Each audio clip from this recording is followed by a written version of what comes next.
Behind the scene itong papanoorin natin guys. Yun yung mga in-upload nila nung nakarang araw. Yan yung asawa nyo. Ang ganda oh. Parang Diyosa.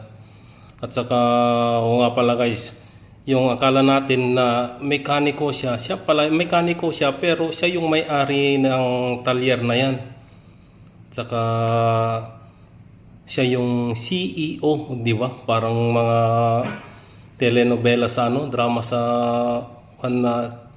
Chinese drama na yung pobre, siya pala yung nagpapanggap pala na pobre at siya yung CEO. Saka, you know, yan na, nilalagyan na ng grasa yung kanyang mukha, oh. Oh. Nagpapanggap na siya na ano, taong grasa.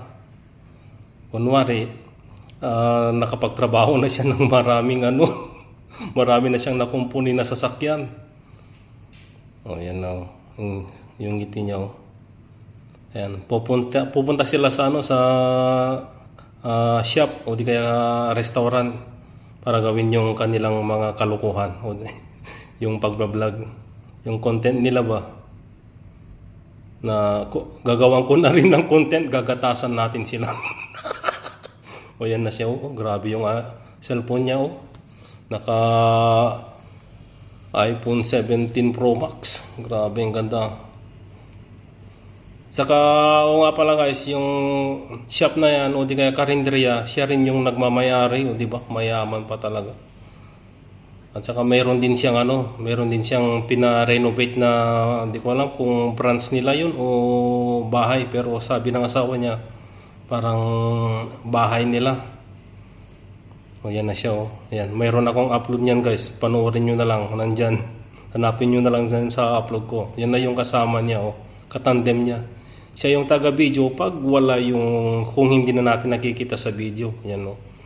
Yan yung sisip-sip sa ano, chopstick. Imbes na yung straw, hindi yung chopstick. Kaya paano mauubos yan? Yung iniinom niya pala yung ano, yung soybean. Di ba?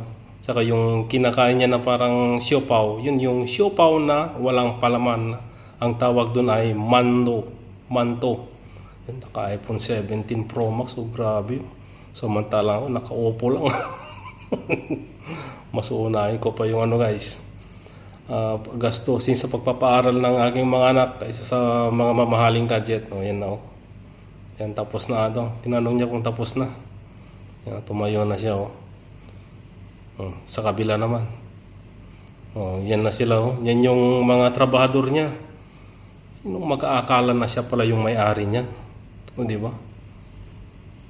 Ang ganda ng asawa niya.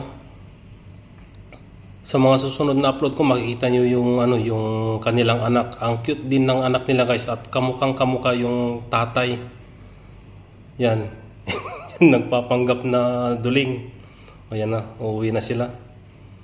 Ayan na sila, oh. Anong bit-bit karton? Ano yung humihingi ata ng gasolina.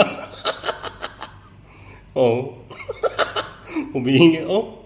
Huminto yung ano, truck na may kargang gasolina. O di ba? Sinong mag-aakala na siya pala yung may-ari ng ano, ng talyer? Saka siya yung CEO, o di ba?